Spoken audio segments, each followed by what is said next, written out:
Buenos días, bienvenidos a la segunda clase, Origen y Evolución de la Jurisprudencia en México, de nuestra materia jurisprudencia. Vamos a conocer, primero que nada, los que son los objetivos de la clase. Permítanme tantito.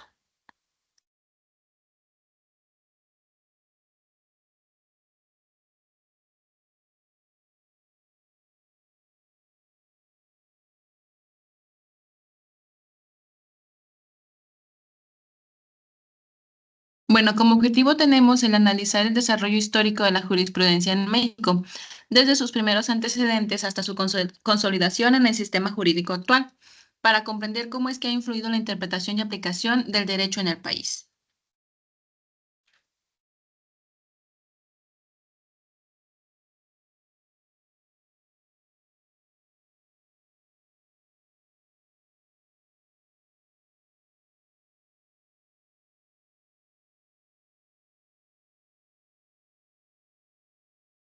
Bueno, primero que nada, ¿qué viene a ser la jurisprudencia?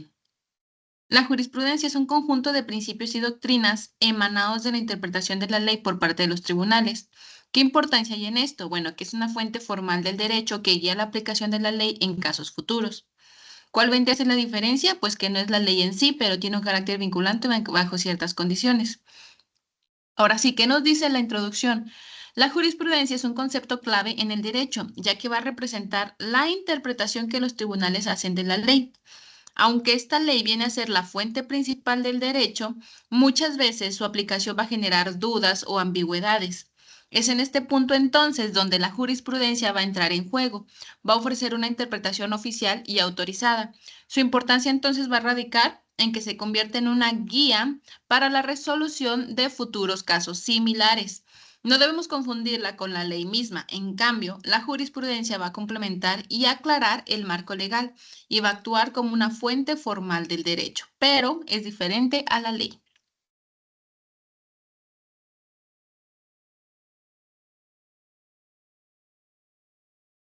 Veamos los antecedentes históricos de la jurisprudencia en México. Primero tenemos lo que viene a ser la época colonial. Después tenemos la época de la independencia. Déjame la encuentro. La época de la independencia. Después tenemos lo que es de la Constitución de 1857 y luego la época postrevolucionaria. ¿Qué encontramos entonces con la época colonial? Bueno, los antecedentes se remontan hasta esa época, cuando se aplicaba el derecho español, principalmente lo que son las leyes de India. ¿Conocen lo que son las leyes de Indias? Bueno, las leyes de Indias son la legislación promulgada por los monarcas españoles para regular la vida social, civil, política y económica de los territorios americanos y asiáticos pertenecientes al Imperio Español. Durante este periodo no existía un concepto formal de jurisprudencia como lo entendemos hoy, pero ya se sentaban las bases para la interpretación de las normas. Es decir, en la época colonial es la aplicación del derecho español, especialmente leyes de las Indias. No hay una jurisprudencia como tal, pero ya se sientan las bases para interpretar normas. Tras la independencia de México, que es la segunda época, inició la creación de su propio sistema jurídico, aunque continuaba con influencia del derecho español. Después tenemos lo que es la Constitución de 1857, que se reconoce formalmente la jurisprudencia, y en la época postrevolucionaria, especialmente con la Constitución de 1917, el Poder Judicial se fortaleció, consolidando la jurisprudencia como una fuente fundamental del derecho.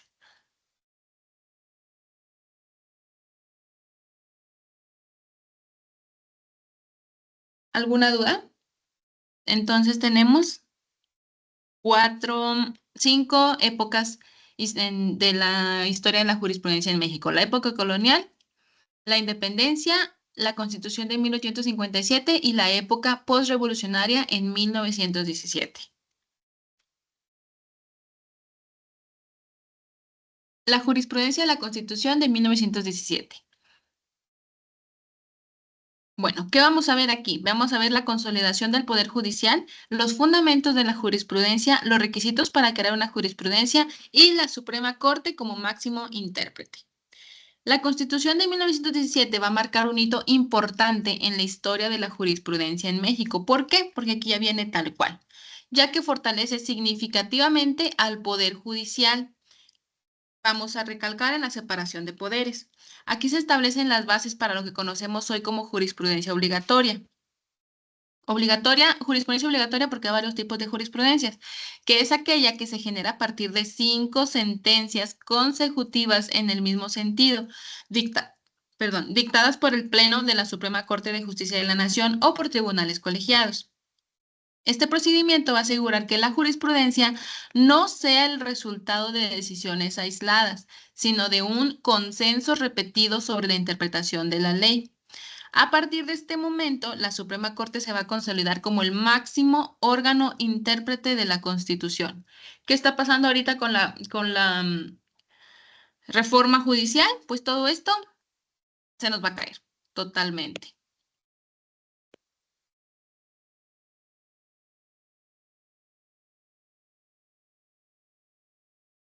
Pero pues estudiémoslo mientras podamos. Entonces tenemos que en 1917 se consolida el Poder Judicial, es decir, la Constitución de 1917 va a fortalecer al Poder Judicial. Los fundamentos de la jurisprudencia va a establecer la jurisprudencia obligatoria. Los requisitos para crear jurisprudencia, estos grábenselo muy bien, son 5 sentencias consecutivas en el mismo sentido, dictadas por el Pleno de la Suprema Corte o por los tribunales colegiados de circuito. Así se crea una jurisprudencia. Si llegan 5 casos similares y son resueltos en el mismo sentido, se va a crear una jurisprudencia. Si llegan 5 casos similares, van 2 en el mismo sentido, una ya no es en el mismo sentido, bueno, si una ya no está en el mismo sentido y las otras 2 sí son en el mismo sentido, ahí no se crea jurisprudencia. Tiene que ser reiterativa, consecutiva la decisión. No basta con que lleguen los 5 casos similares y que 4 veces esos 5 casos se hayan resuelto de una manera similar. Tiene que ser consecutivo y reiterado en el mismo sentido. Con esta constitución, la Suprema Corte de Justicia de la Nación se va a convertir en el órgano máximo para la interpretación constitucional. Por eso se requiere que los ministros sean personas estudiadas, sean personas que vengan con una carrera judicial hecha desde abajo, no simplemente un quitapón de parte del Poder Ejecutivo, para garantizar que un correcto acceso a la justicia, una correcta separación de poderes. Vamos a ver a dónde nos lleva el rumbo de esta reforma, a ver si es votada por el Senado el miércoles. Vamos a esperar, porque a partir de esa reforma, la ley en México, o sea, la evolución del derecho actual que tiene México va a tener un cambio totalmente drástico. Vamos a tener que adecuar muchísimas leyes a la nueva reforma. Pero para conocer en términos de historia, esto está bien. Siguiente diapositiva.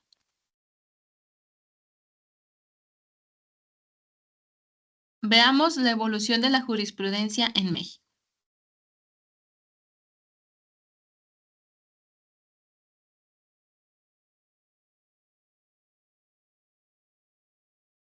Uno de los momentos claves en la evolución de la jurisprudencia en México fue la reforma judicial de 1994, que introdujo los conceptos de tesis de jurisprudencia y tesis aisladas.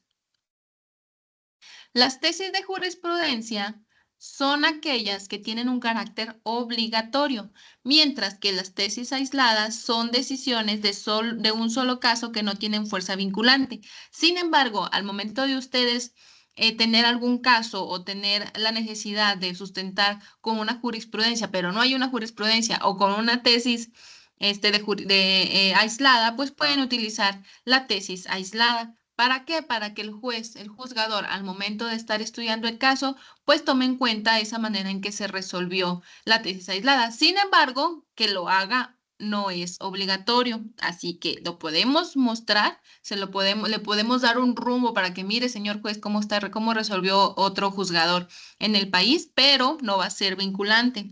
¿Cuál vendría a ser la ventaja de la jurisprudencia? Pues que al momento de nosotros citarla en algún asunto, es totalmente obligatorio para el juez tomarla en cuenta. Tan tomarla en cuenta que va a ser base para la decisión. También se introdujo el mecanismo de la jurisprudencia por contradicción, que va a permitir resolver discrepancias entre diferentes tribunales. Las reformas han variado el número de sentencias necesarias para crear jurisprudencia con el fin de hacer el proceso más flexible o más riguroso según el contexto. Esto refleja cómo la jurisprudencia en México ha sido un sistema dinámico, siempre adaptándose a las necesidades del país, siempre adaptándose a la realidad del país. ¿Qué tenemos entonces? Como evolución de la jurisprudencia en México, pues tenemos las reformas judiciales de 1994, donde se introduce el concepto de tesis de jurisprudencia y la tesis aislada. Tenemos entonces la jurisprudencia por contradicción, que viene a ser una resolución de discrepancia entre diferentes tribunales. Y cambios en el número de sentencias necesarias para crear la jurisprudencia, que vienen a ser las reformas para facilitar o endurecer los requisitos. Y también la actualización constante, donde la jurisprudencia se está adaptando a las transformaciones sociales, a las políticas sociales y económicas de este país. ¿Alguna duda hasta aquí? Bueno, vamos a ver entonces los tipos de jurisprudencia en México. En México, la jurisprudencia se va a clasificar en varios tipos. La más importante viene a ser la que ya hemos mencionado, la jurisprudencia obligatoria, que va a surgir cuando se cumplen ciertos requisitos, como lo son 5 sentencias consecutivas en el mismo sentido. Otro tipo importante de jurisprudencia es la jurisprudencia por reiteración, que también se va a crear tras varias decisiones coincidentes en los tribunales, y la jurisprudencia por contradicción, que va a surgir cuando hay divergencias entre tribunales y la Suprema Corte debe resolverlas para unificar los criterios, que es lo que prácticamente busca la jurisprudencia obligatoria. Por último, las tesis aisladas no tienen un carácter obligatorio, pero son opiniones importantes que pueden influir en decisiones futuras, sirviendo de guía a otros jueces. Entonces, como tipos de jurisprudencia en México tenemos lo que es la jurisprudencia obligatoria, la jurisprudencia por reiteración, la jurisprudencia por contradicción y las tesis aisladas. ¿Qué viene a ser entonces la jurisprudencia obligatoria? Pues la que cumple con los requisitos de 5 sentencias consecutivas en el mismo sentido. La jurisprudencia por reiteración es la que es emitida tras varias sentencias en el mismo sentido. Y la jurisprudencia por contradicción es la que resuelve las contradicciones entre tribunales. ¿Para qué? Para unificar criterios. Y por último, las más bonitas, las tesis aisladas, que son de las que hay muchísimas más que jurisprudencias, que vienen a ser las opiniones judiciales que no tienen carácter obligatorio, pero van a servir de referencia. Igual podemos encontrar una tesis aislada que nos sirva en un caso, pues nos podemos encontrar dos tesis aisladas que digan totalmente lo contrario, pero pues nosotros podemos copiar y pegar desde la página de la Suprema Corte lo que viene a ser la tesis aislada dentro de nuestro formato de demanda.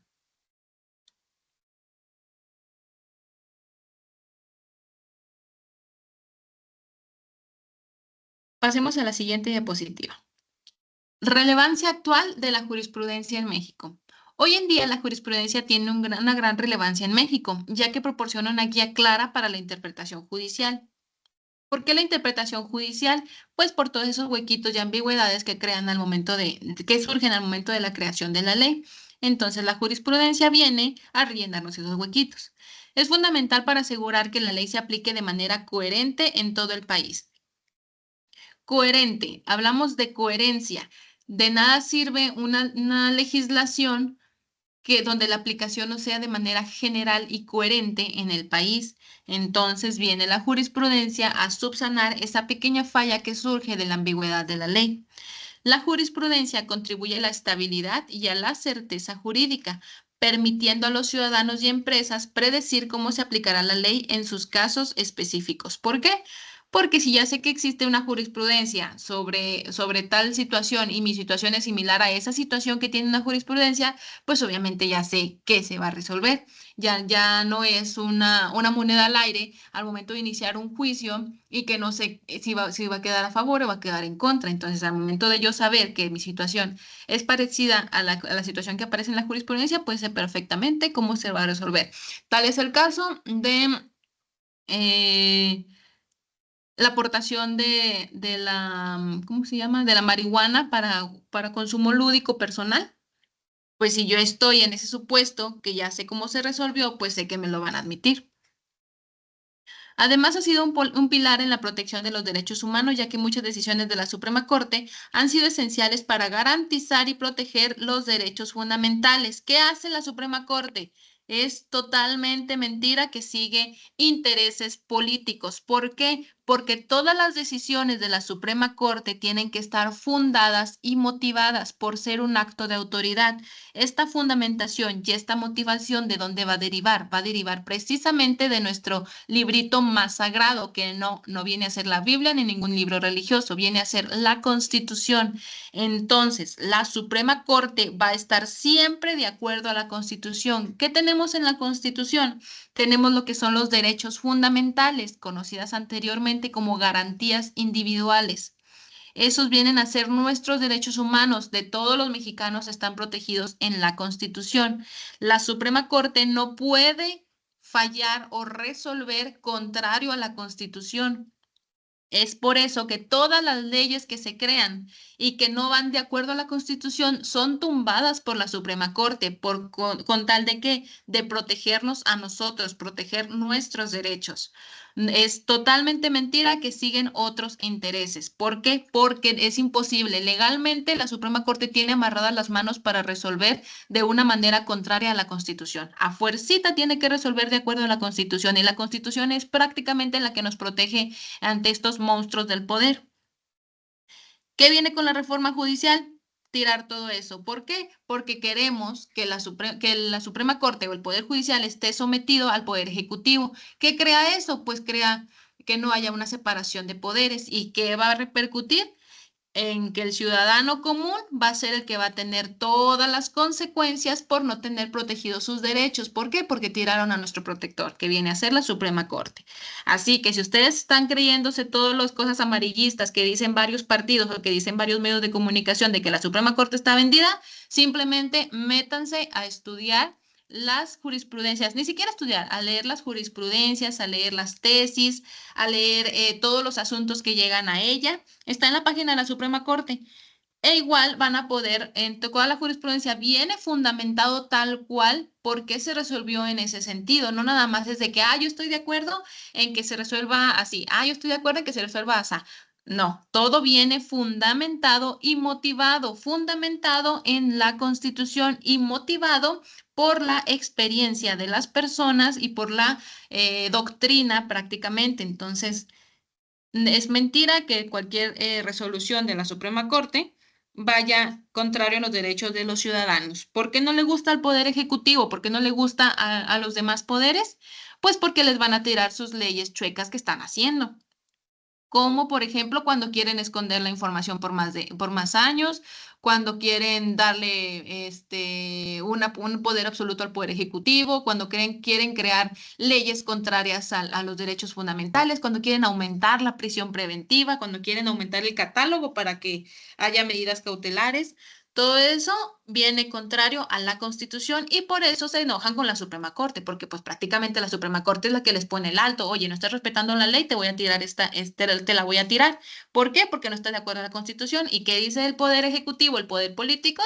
Pues que son corruptos. ¿Por qué? Porque pues así uno se enoja, porque está haciendo sus leyes a su manera y viene el que le sabe y se la tumba, pues obviamente va a decir que son corruptos. Entonces, yo los invito a que se metan a leer las jurisprudencias, todas las jurisprudencias y todos los casos que fueron resueltos por la Suprema Corte de Justicia de la Nación, sí o sí están fundamentados en la Constitución, porque es el órgano garante de la protección de los derechos humanos y los derechos humanos se encuentran en la Constitución.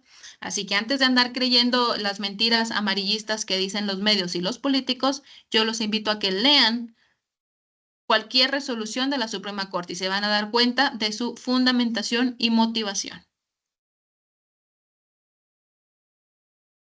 Pasemos a la siguiente diapositiva. Desafíos y retos de la jurisprudencia en México. A pesar de su importancia, la jurisprudencia en México va a enfrentar varios desafíos. Uno de los principales es el acceso limitado a la información jurisprudencial por parte de los ciudadanos.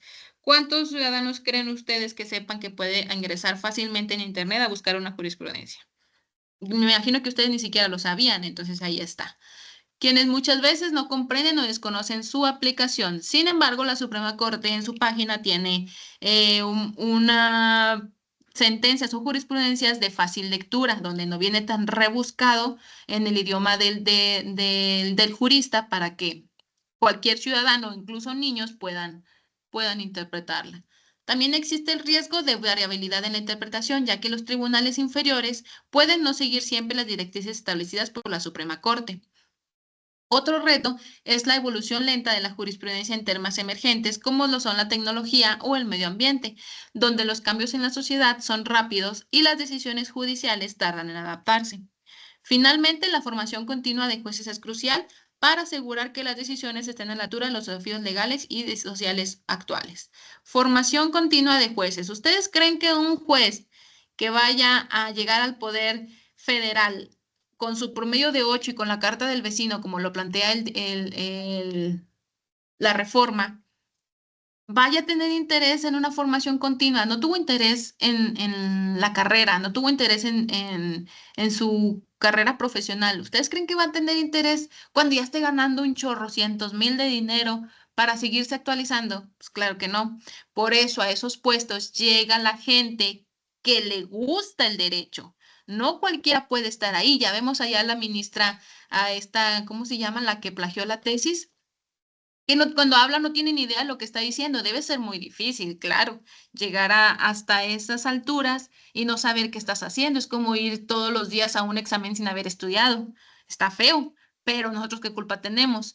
Entonces, la formación y actualización continua de los jueces va a ser crucial para que estas decisiones estén a la altura de los desafíos legales y sociales actuales y que nos brinden seguridad más que nada, que es lo que seguridad jurídica, que es lo que queremos, justicia, simplemente. Como conclusión, en conclusión, la jurisprudencia es un pilar fundamental del sistema judicial mexicano. Ha sido clave en la consolidación del Estado de Derecho, proporcionando estabilidad y certeza en la interpretación de la ley. Sin embargo, es crucial que la jurisprudencia siga adaptándose a nuevos retos, como la digitalización y el acceso abierto a las decisiones judiciales para todos los ciudadanos.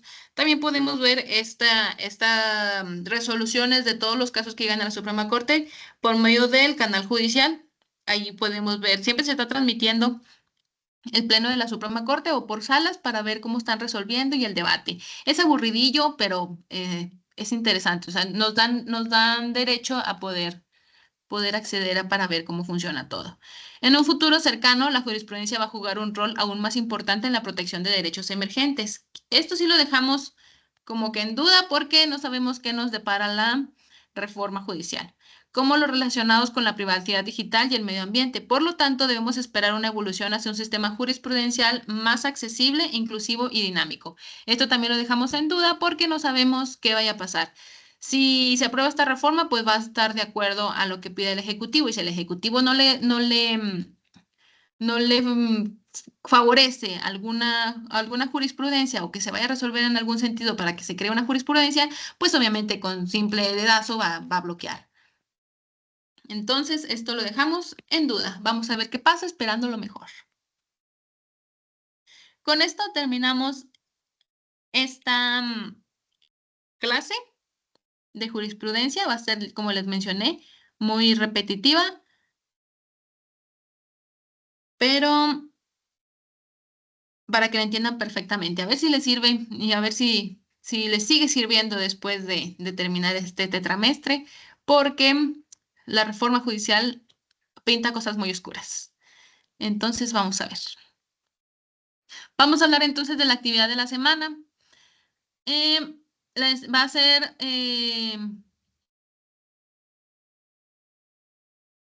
Bueno, la estructura del documento va a llevar una portada que va a incluir la información del nombre de la institución, la carrera, el escudo, la universidad, nombre del alumno, matrícula, tema, nombre del tutor, asignatura, aula, lugar y fecha. La portada va a ocupar una página completa, donde va a estar la introducción, va a decir un texto, aproximadamente 150 palabras, que va a incluir las impresiones personales sobre el tema, los antecedentes, el objetivo de trabajo, el resumen del contenido de la actividad y la importancia del trabajo. La introducción debe ocupar una página completa. Como desarrollo, elaboran un mapa conceptual detallado que distinga claramente los elementos del tema. Van a utilizar herramientas visuales para organizar la información de manera clara y lógica.